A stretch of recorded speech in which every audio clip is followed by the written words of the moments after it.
Now we're moving to the concept of hyperlocality as a technique of developing content or concepts for your podcast. When we're talking about hyperlocality, uh, we're talking about local ideas, responding to local issues. Now, it means that you are going to be targeting a local audience. And when you target a local audience in your locality, you are going to be tackling local issues that people are concerned about. It means that you have an advantage of accessible guests. Again, it's going to be easy for you to personalize the issues. When you are telling issues from a personal experience, people get to relate that. And remember that podcasting is about treating issues in a more intimate manner. Now, there's a technique again called Hacken or Curious Cities. You can read about it and see the many different ways in which you can approach stories that are local. One of the ways is to answer local questions, of which I tried to tailor make it to the Bulawayo situation, of which one of the biggest local questions here is the issue of water shortages. They have been persistent. I mean, every 3 to 4 years you experience prolonged water shortages in the city. So trying to answer that can be developed into a series. You can come up with 5 or so episodes trying to answer the question.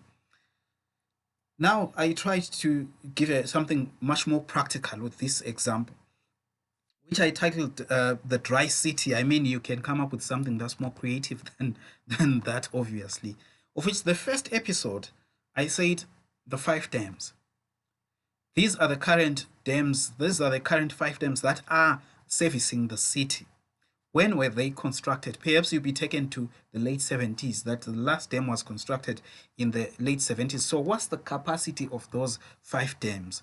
And when they were constructed, how big was the population that they were servicing then? And you now look at their current capacity, the current state, there are issues around siltation. So it means that it has been diminished to, in a certain way. Then in your other episode, you can look at the Kami Dam.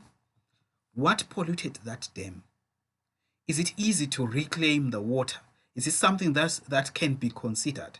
What's the cost of reclaiming the polluted water? And what are the fears associated with reclaiming water? Because people tend to be afraid rather of polluted water and say you can't clean it like properly. Is it possible to really have it safe, rather to clean it to the point it's safe for consumption? And if you are by any chance able to reclaim that water, what difference can it make? So these are the questions that you can be answering in your. So there's so many questions that you can develop when you approach it that way. Still more episodes here.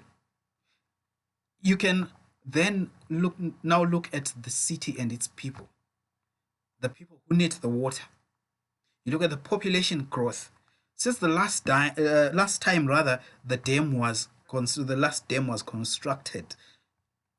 I know how big is the population now, and how many suburbs have been do we have since the construction of the last dam, and what are the implications of that on consumption, and what about the projected population growth and the future consumption? Can we sustain it with the current 5 dams? So these are the many different ways of approaching it, and these are the many questions that tend to pop up when you are approaching this issue. And then the last episode can be on the interventions. How have we dealt with the crises before? Because we've had water shortages, several times, and how did we respond to those issues? And what are the current projects that are being implemented to try and avert the crisis? And what's the state of funding of those current projects and the investment? And can you attract investment in terms of addressing that? So those are the different issues that you can approach when you are trying to address this issue. So it's just a practical way of coming up with things. Now, there's another technique called the place explainer. Now this one is much heavy on research. You are trying to probe questions on the things that look quite familiar to us, but perhaps there are questions around them. If you are to look at the origins of the places that we know, the peculiar stories about those places and the trivia about how those places came about to be, I went back to Bulawayo and developed questions around the city. Do we really know Bulawayo?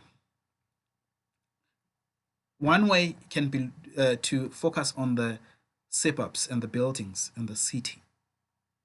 The other way can be to probe around, why do we have Victorian buildings in Bulawayo? I suppose even Harare is the same thing. Why do we have Victorian buildings? I mean, it brings out a lot of issues. It brings up the issue of colonial cities and how we have maintained those.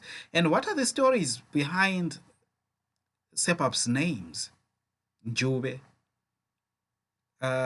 Machamhlope, Hillside, Burnside, all those things, Famona, etc. So there are stories around those names, and you can really develop it into interesting content, because these are things that people, we keep pronouncing these names, but we even live in these suburbs, but we don't know the stories behind the names of our suburbs. And what about street names? Why do some street names sound like you are in a suburb in Manchester? I mean, if you go to Belmont, the street names there, they've got a bit of coloniality in them, in how they sound. It's like you are in an English city. And how are streets in new suburbs named? I know that in Selborne Park, it's animals, Intundla, etc, etc, etc. How does the city council come up with these names for what's the criteria when you're establishing a suburb? How do you come up with names of the suburb? How do you come up with the street names? So these are some of the ways in which you can approach. So you've got the place explainer, you've got the issue of answering local questions when it comes to those who want to produce current affairs podcasts. Again, the technique that you can use is to have a news explainer, because at times the news just come up and they're reported and we move on to the next thing and we don't get the full context of the story. So another approach is to look at why are things the way they are. We had power challenges, it wasn't explained. Each time the stories would focus on the state of the power crisis, the electricity shortages, but we wouldn't be told, we're not told rather, why do we have that crisis?